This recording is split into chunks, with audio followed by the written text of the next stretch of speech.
आज का युग आधुनिकता और तकनीक की तेज रफ्तार के साथ दौड़ रहा है। हर तरफ चमक धमक, नए आविष्कार और अनगिनत सुविधाओं की भरमार है। लेकिन इस चकाचौंध के बीच एक सवाल हर दिल के कोने में गूंजता है, क्या मैं सच में खुश हूं? महंगे फोन, बड़े घर, आलीशान गाड़ियां, इन सब के बावजूद क्या हम भीतर से संतुष्ट हैं? क्या हमारे चेहरे की मुस्कान सच्ची है या ये सिर्फ दिखावे का एक नकाब है? यह कहानी एक ऐसे व्यक्ति की है जो जीवन में सफलता की हर ऊंचाई पर पहुंचता है, लेकिन उसे खुशी और शांति का एहसास नहीं होता। वह अपनी दौलत, शोहरत और सुविधाओं के बीच भी खुद को खाली पाता है।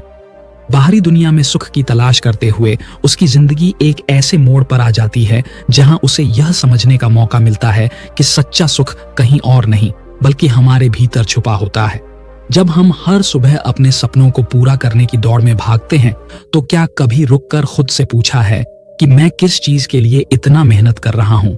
इस कहानी का उद्देश्य केवल प्रेरणा देना नहीं, बल्कि यह एहसास कराना है कि असली खुशी उन छोटी छोटी चीजों में छुपी होती है जिन्हें हम अक्सर नजरअंदाज कर देते हैं। तो चलिए इस यात्रा की शुरुआत करते हैं और जानते हैं कि आखिर सच्चा सुख कहाँ है। अनिल एक महानगर में रहने वाला युवक, जो बाहर से जितना सफल और संपन्न दिखता था, अंदर से उतना ही खोखला और असंतुष्ट महसूस करता था। 28 साल की उम्र में उसने वो सब हासिल कर लिया था जिसके लिए लोग सालों तक मेहनत करते हैं। आलीशान घर, चमचमाती गाड़ियां, महंगे कपड़े और एक प्रसिद्ध कंपनी का मालिक होने का गर्व। उसके सोशल मीडिया पर हर तस्वीर पर हजारों लाइक्स और तारीफें मिलती थीं। लोग कहते, अनिल तुम्हारी जिंदगी तो एक सपना है, लेकिन किसी को यह नहीं पता था कि उस सपने के पीछे कितना अकेलापन और बेचैनी छिपी हुई थी। हर रात जब अनिल अपने शानदार पेंट हाउस में लौटता तो चारों तरफ खामोशी उसे घेर लेती। दीवारों पर लगी महंगी पेंटिंग्स और चमकते झूमर भी उसके दिल का सन्नाटा नहीं भर पाते। वो अपने कमरे की खिड़की से दूर आसमान को देखता और खुद से पूछता, इतना सब कुछ होने के बाद भी मुझे खुशी क्यों नहीं मिलती? क्या मेरी मेहनत का मतलब यही था कि मैं आज इस हाल में पहुंच जाऊं? अनिल का दिन बहुत व्यवस्थित और व्यस्त था। हर सुबह 6 बजे वह अलार्म की तेज आवाज पर उठता, जिम में घंटों पसीना बहाता ताकि वह फिट और परफेक्ट दिखे। फिर अपने ऑफिस के बड़े बड़े प्रोजेक्ट्स की मीटिंग्स में शामिल होता। अनिल के पास कामयाबी के लिए हर जवाब था, लेकिन अपने दिल के सवालों का कोई जवाब नहीं। शाम को वह दोस्तों के साथ महंगे रेस्टोरेंट्स में डिनर करता, जहां हर किसी की बातों का विषय था पैसा, नई गाड़ियां और ऊंचे ओहदे। अनिल उनकी बातों में हंसता और शामिल दिखता, लेकिन भीतर ही भीतर उसे लगता, ये सब दिखावा है, इन बातों में असली खुशी का अंश भी नहीं है। रात को घर लौटते समय उसकी गाड़ी की खिड़की के बाहर चमचमाते शहर की रोशनी दिखती, लेकिन वह उसे आकर्षित नहीं करती थी। वह अक्सर सोचता, क्या यही जीवन है? क्या खुशी इसी को कहते हैं? लेकिन उसका यह सवाल बिना उत्तर के ही रह जाता। अनिल ने कई बार अपने दोस्तों से बात करने की कोशिश की, लेकिन हर बार उन्होंने उसे और ज्यादा शॉपिंग करने, नई जगहों पर घूमने या किसी नए प्रोजेक्ट में इन्वेस्ट करने की सलाह दी। पर अनिल जानता था कि इन चीजों से उसे पल भर का सुकून तो मिल सकता है, लेकिन वह गहरी खुशी जिसकी उसे तलाश थी कहीं और थी। एक रात अनिल के अकेलेपन ने उसे घेर लिया। वह अपने बिस्तर पर बैठा और खुद को आईने में देख रहा था। आईने में उसे वही अनिल दिखा जिसने स्कूल से कॉलेज और फिर अपने करियर तक हर जगह जीत हासिल की थी, लेकिन उसकी आंखों में वो चमक नहीं थी जो कभी उसकी पहचान हुआ करती थी। वह फुसफुसाया, मैं खुद से ही दूर हो गया हूं।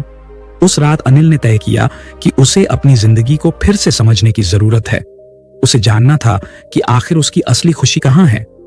अनिल की बेचैनी अब उसके चेहरे और व्यवहार में साफ झलकने लगी थी। उसके दिल में एक सवाल हर वक्त घूमता रहता, मैंने जो कुछ हासिल किया है, क्या वह सब बेकार है? खुशी आखिर क्यों मुझसे इतनी दूर है? एक दिन उसने अपने सबसे अच्छे दोस्त मोहन से अपनी फीलिंग्स शेयर की।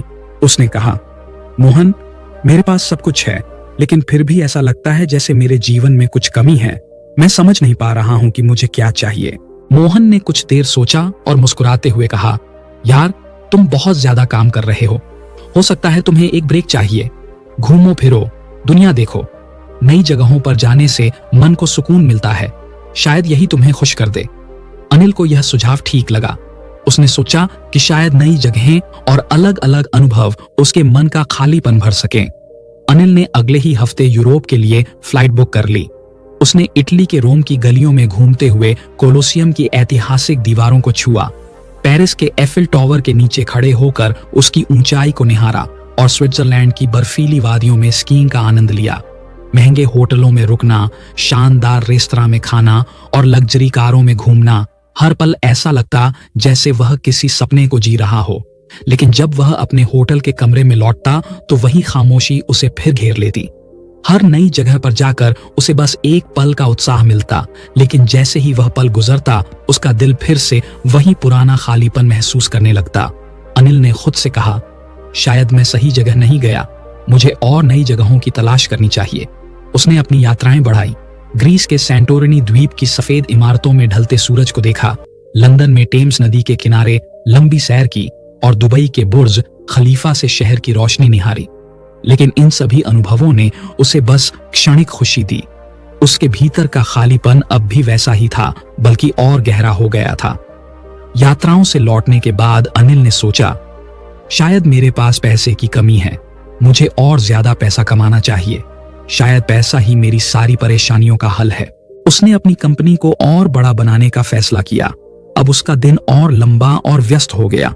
वह दिन रात मेहनत करने लगा, एक एक प्रोजेक्ट पर बारीकी से काम करता, मीटिंग्स की संख्या दोगुनी हो गई और उसने अपने कारोबार का विस्तार अंतरराष्ट्रीय स्तर पर कर दिया। पैसा बढ़ा, अनिल का नाम बिजनेस वर्ल्ड में और बड़ा हो गया। उसकी सफलता की कहानियां अखबारों में छपने लगीं, उसे नए नए पुरस्कार मिलने लगे। लोग उससे प्रेरणा लेने के लिए आते, उसके आगे हाथ जोड़कर खड़े होते। लेकिन रात को जब वह अपने घर लौटता तो वही पुरानी खामोशी उसका इंतजार कर रही होती।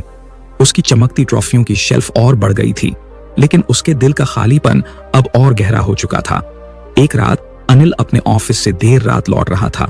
उसकी गाड़ी शहर की सबसे आलीशान सड़कों से गुजर रही थी। हर तरफ चमकते हुए बिलबोर्ड, जगमगाती रोशनी और दौड़ती भागती जिंदगी थी। लेकिन अनिल के दिल में सिर्फ एक सवाल गूंज रहा था, क्या वाकई मैं सही दिशा में जा रहा हूं? मैंने इतने पैसे और शोहरत के पीछे भागा, इतनी यात्राएं की, लेकिन फिर भी ये खालीपन क्यों है? क्या मैं कुछ गलत कर रहा हूं? उसने घर पहुंचते ही अपने कमरे की लाइट बंद की और अंधेरे में बैठकर खिड़की से बाहर देखता रहा। बाहर चमचमाता शहर था, लेकिन अंदर उसके मन का सन्नाटा था। उसकी आंखों में आंसू थे। उसने खुद से कहा, शायद मैं अपनी खुशी को गलत जगह पर ढूंढ रहा हूं। मुझे समझ नहीं आ रहा कि मुझे क्या चाहिए। अनिल की आंखों में वही सवाल था जो इस आधुनिक दुनिया में लाखों लोगों की आंखों में है, सच्चा सुख कहां है? एक दिन अनिल अपने ऑफिस के पुराने कर्मचारी रामू काका से टकरा गया। काका ने कई साल पहले ऑफिस छोड़ दिया था और अपने गांव लौट गए थे। अनिल ने उन्हें देखकर खुशी से पूछा, काका यहाँ कैसे? आपको देखकर अच्छा लगा, कैसे हैं आप? रामू काका ने मुस्कुराते हुए कहा, बाबूजी मैं बहुत खुश हूँ। गांव में छोटा सा खेत है, वहीं काम करता हूँ और भगवान का नाम लेता हूँ। अनिल को यह सुनकर हैरानी हुई। उसने पूछा, काका आपके पास तो बहुत सीमित साधन हैं, ना महंगे कपड़े, ना कोई बड़ी संपत्ति, फिर भी आप इतने खुश और संतोषी कैसे हैं? रामू काका ने सादगी से जवाब दिया, बाबूजी सच्चा सुख बाहर नहीं, हमारे मन के अंदर है। इसे पाने के लिए हमें अपने मन को समझना और शांत करना पड़ता है। मैंने अपने जीवन को सरल बना लिया है और उसी में खुश हूं। काका की आंखों में जो चमक थी वह अनिल को भीतर तक झकझोर गई। उसने सोचा, इतने सीमित साधनों के साथ ये इतने संतुष्ट कैसे हैं, जबकि मेरे पास सब कुछ है और मैं फिर भी बेचैन हूं। अनिल ने उस रात रामू काका की बातों पर गहराई से सोचा। उसे लगा, मैंने यात्राएं की, पैसे कमाए, शोहरत पाई, लेकिन मन का खालीपन दूर नहीं हुआ। क्यों न काका की बात को भी आज जमा कर देखूं? अगले ही दिन अनिल ने अपने बिजनेस से 1 महीने का ब्रेक लिया और हिमालय के एक शांत गांव में जाने का फैसला किया।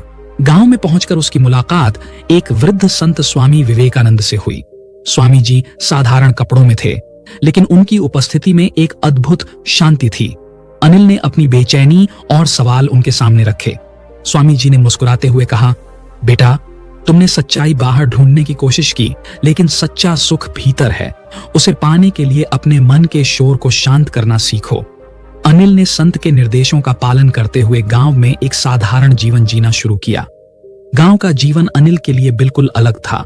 यहाँ न तो गाड़ियों की आवाज थी, न ही ऑफिस की मीटिंग्स। सुबह वह सूरज की पहली किरणों को देखता, पक्षियों की चहचहाहट सुनता और नजदीक की नदी के ठंडे पानी को महसूस करता। स्वामी जी ने उसे ध्यान करना सिखाया। ध्यान के दौरान उसने पहली बार अपने मन की गहराई को देखा। उसने महसूस किया कि उसके भीतर कितनी सारी अनावश्यक इच्छाएं, बेचैनियां और डर भरे हुए हैं। धीरे धीरे अनिल ने अपनी बेचैनी के असली कारण को समझा। ये पैसे या शोहरत की कमी नहीं थी, बल्कि खुद से जुड़ाव की कमी थी। वह हमेशा दूसरों की नजरों में बड़ा बनने की कोशिश करता रहा था, लेकिन उसने कभी अपने मन को समझने की कोशिश नहीं की। स्वामी जी ने कहा, सच्चा सुख पाने के लिए हमें अपनी इच्छाओं को सीमित करना होगा। जितनी ज्यादा इच्छाएं होंगी, उतनी ही बेचैनी बढ़ेगी। सुख तो उन चीजों में है जो हमारे पास पहले से हैं। गांव में बिताए कुछ महीनों के बाद अनिल को सच्चे सुख का अर्थ समझ में आने लगा। उसने महसूस किया कि सच्चा सुख नंबर 1 आभार में है, मतलब जो हमारे पास है उसकी कद्र करने में। नंबर 2 सेवा में है, अर्थात दूसरों की मदद करने में। नंबर 3 संतुलन में है, अर्थात भौतिक और मानसिक सुखों के बीच सामंजस्य बनाने में। नंबर 4 वर्तमान में जीने में है, अर्थात अतीत के पछतावे और भविष्य की चिंताओं को छोड़कर। अनिल ने महसूस किया कि शांति और खुशी पाने के लिए जरूरी नहीं कि हमारे पास बहुत कुछ हो। जरूरी यह है कि हम खुद को और अपने जीवन को समझें। शहर लौटने के बाद अनिल ने अपनी जीवन शैली को पूरी तरह बदल दिया। उसने अपनी कंपनी में कर्मचारियों के लिए वेलनेस प्रोग्राम शुरू किया। हर दिन वह थोड़ी देर ध्यान करता और आत्मचिंतन के लिए समय निकालता। अनिल ने अपनी दौलत का एक हिस्सा गरीब बच्चों की शिक्षा और स्वास्थ्य सेवाओं पर खर्च करना शुरू किया। उसने महसूस किया कि दूसरों के जीवन में खुशियां जोड़ने से उसके जीवन में खुशी कई गुना बढ़ गई। पहले जहां अनिल के चेहरे पर मुस्कान सिर्फ एक नकाब थी, अब वह मुस्कान सच्ची थी। वह अब भी अमीर था, लेकिन अब उसकी दौलत सिर्फ पैसे तक सीमित नहीं थी। वह संतोष, शांति और आभार का अनुभव करने लगा था। अनिल की कहानी हमें यह सिखाती है कि सच्चा सुख न तो दौलत में है, न ही शोहरत में, और न ही बाहरी दुनिया के भौतिक साधनों में। सच्चा सुख हमारे अंदर है, हमारे मन की शांति, संतोष और दूसरों के लिए कुछ करने की भावना में। जब हम अपनी इच्छाओं को सीमित करना, वर्तमान में जीना और अपने जीवन में जो है उसका आभार मानना सीखते हैं, तब हम असली सुख का अनुभव कर पाते हैं। अनिल ने यह महसूस किया कि जीवन का अर्थ केवल बड़े लक्ष्य पाना नहीं, बल्कि हर छोटे छोटे पल में खुशियों को तलाशना है। आप भी इस कहानी से प्रेरणा लें और अपने जीवन में आत्मचिंतन करें। जो है उसका सम्मान करें और दूसरों के जीवन में खुशी जोड़ने का प्रयास करें। यही सच्चा सुख है। अगर आपको यह कहानी पसंद आई हो और इससे कुछ नया सीखने को मिला हो, तो वीडियो को लाइक जरूर करें। अपनी राय नीचे कमेंट में साझा करें। क्या आपने भी कभी ऐसा महसूस किया है? हमारे चैनल ह्यूमन इनसाइट को सब्सक्राइब करना न भूलें, ताकि आपको ऐसी ही प्रेरणादायक कहानियां और जीवन बदलने वाले विचार मिलते रहें। और हाँ, इस वीडियो को अपने दोस्तों और परिवार के साथ शेयर करें। याद रखें, सच्चा सुख आपके अंदर है। इसे खोजिए और अपने जीवन को खुशहाल बनाइए। धन्यवाद।